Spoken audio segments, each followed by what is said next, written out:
وہ جلدی سے بستر سے اتر کر واش روم جانے لگی جب وہ پھر چیخا، وہاں کہاں جا رہی ہو؟ کپڑے بدلنے، پھر صفائی کر دیتی ہوں، اس نے ہاتھ مروڑتے جواب دیا۔ میں نے کہا بدلو، تمہاری ماں نے سکھایا نہیں جب تک شور نہ کہے دلہن کپڑے نہیں بدلتی۔ اس بات پر ہیر کا دل بند ہو گیا تھا۔ میرے ماں باپ نہیں ہیں، چھوٹی تھی جب مر گئے۔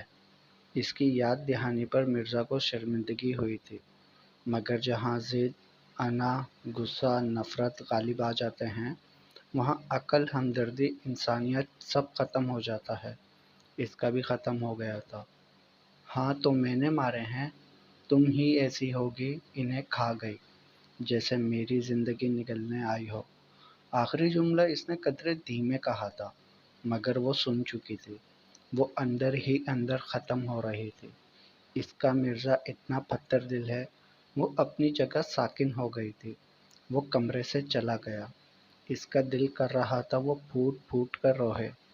21 سال تک چاچی کے تانے، اور اب مرزا بھی وہی سب کچھ کہہ رہا تھا۔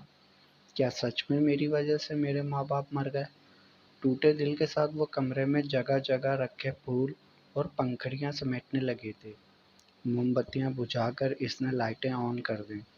گولڈن روشنی سے پر نور کمرہ سفید نور میں نہا گیا تھا۔ چہرہ گھونگھٹ میں چھپائے وہ سارا کام کر رہی تھی۔ پتیاں اس نے سمیٹ لی تھیں، اب بستر کی نوک پر چڑھی مسہری اتارنے کی کوشش کر رہی تھی، جب وہ کچھ فائلز اور لیپ ٹاپ لیے کمرے میں آیا۔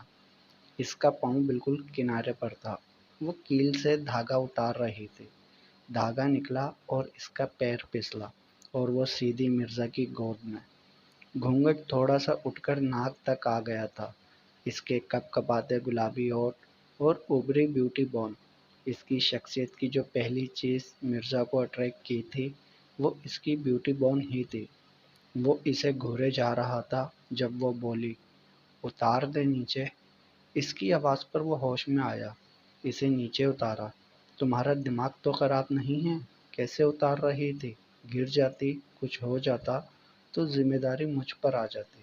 بے وقوف۔ سر جھٹک کر وہ مسہری کھینچ کر نیچے پھینک چکا تھا۔ اس نے چپ چاپ اسے اٹھایا اور اسے دیکھنے لگی۔ اسے کہاں رکھنا ہے؟ میرے سر پر رکھ دو۔ اس نے غصے سے جواب دیا تو وہ اور ڈر گئی۔ باہر پھینک آؤ۔ اس کا دل ٹوٹ گیا تھا۔ اس نے افسوس سے موگرے اور گلاب کے پھولوں کی مسہری کو دیکھا۔ ہو گئے خواب چکنا چور۔ لہنگا سنبھالتی وہ باہر آئی اور اسے کچن کی ڈسٹ بن میں پھینک کر واپس آ گئی، جہاں وہ فائلز بیڈ پر بکھیرے لیپ ٹاپ پر بزی تھا۔ وہ ڈرتی ہوئی اسے پوچھ بھی نہیں رہی تھی کہ وہ کپڑے بدل لے یا نہیں۔ میرا تو چہرہ بھی نہیں دیکھا ابھی تک۔ ہاں تو ہیر، تو کون سی حور پری ہے جو تجھے دیکھتے ہی وہ فدا ہو جائیں گے؟